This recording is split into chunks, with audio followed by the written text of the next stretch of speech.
This is Average Joe PT, where we're here to reduce anxiety, improve function, and master your pain. Ain't that right, Scully? Mastering your pain! Alright, that's right. Now, if you're new to this channel, we'd love to have you subscribe down below, hit that bell. Scully and I bring content once or twice a week, depending on our crazy schedule. Wednesdays, we're bringing ourselves live, so you guys can ask questions then or leave comments down below. But today, we're going to talk about the shoulder. That's right, we're going to talk about the shoulder blade, we're going to talk about the collarbone, we're going to talk about the humerus, and we're going to go over some treatments that you can do at home to reduce the aggravated tendon or rotator cuff pain. Stay tuned.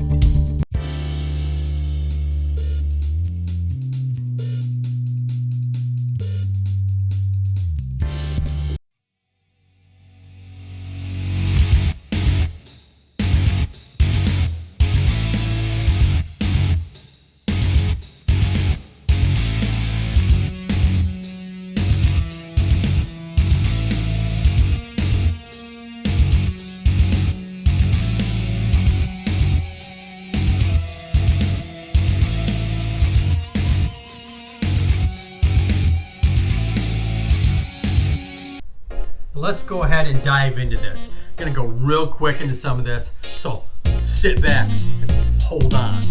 3 things that really make this arm work. You need your shoulder blade to rotate on your ribs. All right, looks something like this. The shoulder blade kind of rotates on the ribs a little bit. You need your collarbone right here, this big bone right here. This collarbone actually rotates out as you bring your hand over your head. And you need that ball to drop down as your hand comes over your head. So there's a lot of movements that go on with these 3 bones to allow this hand to come over your head. It's a floating joint. So that means it's basically, it just has an attachment right here at your sternum. The rest of it's hanging on by ligaments and tendons, and any of those irritations that happen between the muscles themselves, or if you get a slight tear, like I think I got on my left shoulder right now, you gotta go ahead and get that to calm down first before you can think about strengthening. You want to get your range of motion back, but you definitely want to calm that pain down. And we're going to go over some home treatment techniques right now, talking about number 1. I love this stuff. Now, obviously, this is no paid endorsement at all, but this icy hot lidocaine patch, this is really nice. You just slap it on. It's good for 8 to 12 hours.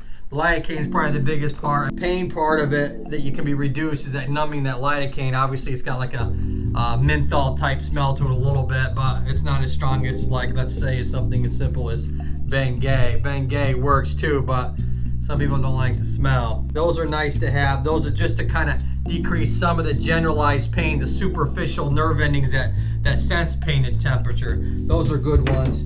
You know, I'm a big advocate of the Theracane. You know, you just don't want to beat on it too hard. Maybe, like I always say, 30 seconds to a minute. But if you're too much of a cheapskate or you can't afford it, you know, I've shown this plenty of times. I think it's like 12, 15 bucks, something like that. You can always use a tennis ball. But obviously, I'm going to keep showing these types of different techniques with different positions and that you can do depending on what we're talking about in that discussion. So you got the good old Theracane. We got the good old fancy TENS unit. This one I picked up for $15. It's a very nice one. This is the TENS 7000 series. I picked it up on Amazon a while back when I was having some low back issues, but you can always put that around the shoulder blade, the back of it, and around the neck area, because a lot of those muscles are going to give you some pain when that rotator cuff gets inflamed. Now, let's talk about the rotator cuff. It's all right. It's a cuff. C-U-F-F. It's no cup. You're not drinking a cup, okay? It's not C-U-P. So, there's 4 main muscles that make up the rotator cuff. They're all sitting basically on this tiny little shoulder blade that we have. They basically make the shoulder rotate out and rotate in, hence the word rotator cuff. Now, most of them sit on the back side of your shoulder here, boom, like that, and they can get everything inflamed, like how mine is on my left shoulder. And you want to use these different techniques that I'm showing you here, calm those down for at least a couple weeks before you start doing some range of motion exercises or some strengthening exercises I'm going to show you in a few minutes. But the 5th muscle, I always call it the rotator cuff, that I said in my live stream, is the long head of the bicep. That runs all the way up and attaches inside the shoulder itself and attaches to what we call the labrum. That labrum is essentially what makes the cup part deeper so that the ball has something solid to go around. Otherwise, without that labrum, you got more of a flat surface that ball is going against. So that labrum is very important. When that bicep gets a tear in it, he ends up getting what we call a slap tear, SLAP, superior labral anterior posterior, and most times than not, you're probably going to need to have surgery. But if you're not having any bicep pain around the front, or if you haven't done any lifting like that or like that might cause that bicep to pull and tear, then you probably just have a rotator cuff, either tendonitis, or you might have a small tear that hopefully you can recover with these treatment techniques that I'm showing here today. Expect a small rotator cuff to probably take about 6 weeks to start to heal.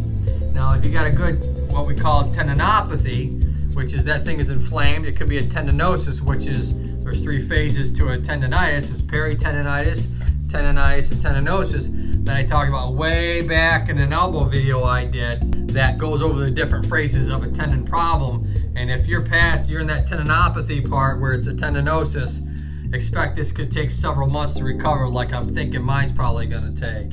After all that's said and done, I'm always a big fan of the magic tape.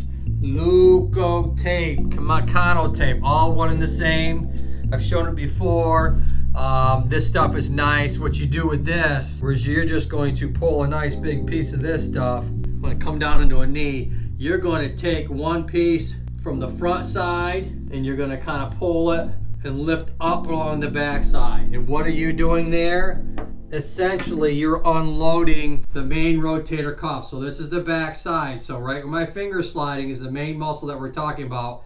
That's the supraspinatus. That's one of the 4 rotator cuff muscles, and that's the one that usually gets torn the most, or at least tendonitis.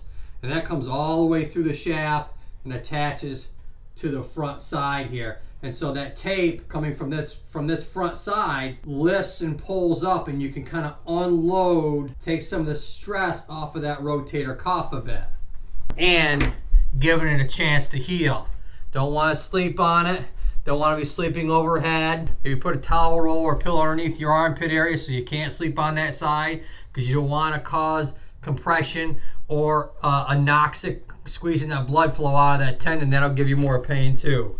Let's say we're like me, we're into our 3rd, 4th week of doing these types of treatments that I'm showing you right here, and you want to just come in one of these rubber bands. If you're a nice therapist like I am, I'll probably give you one. This is latex free.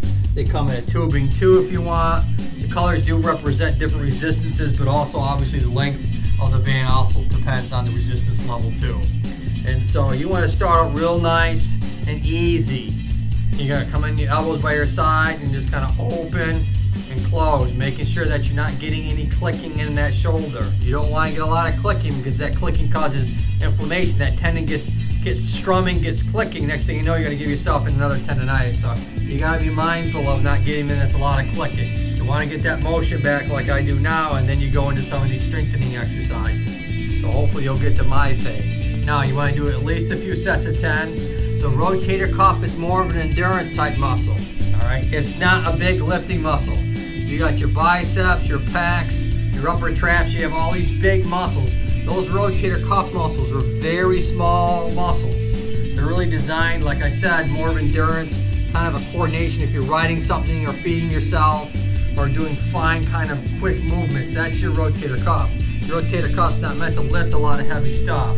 Hence, that's how it hurt my shoulder. I think I'd know better. I was doing the right technique, hurt myself anyway, so be mindful. I'm not 25 anymore. But anyways, so you're gonna go in and out nice slow. You don't let the band control you. Now, you can buy these bands. I'm gonna put a link down below, as well as I will for some of this other stuff in my comment section.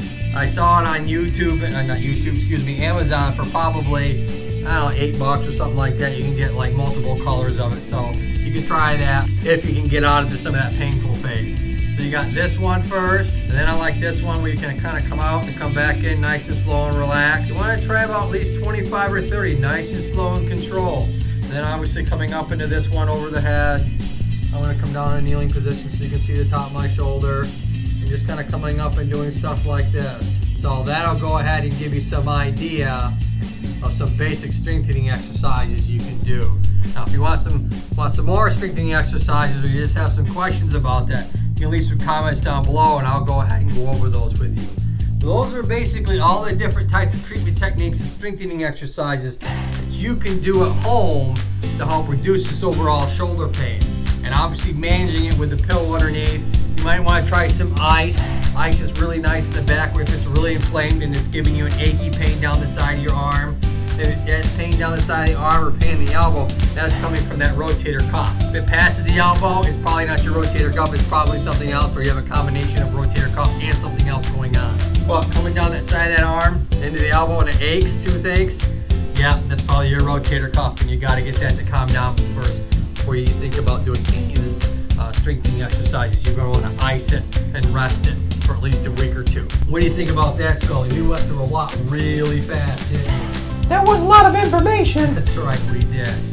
All right, so like I always say, until next time, we want you to look up and keep smiling. See you next time.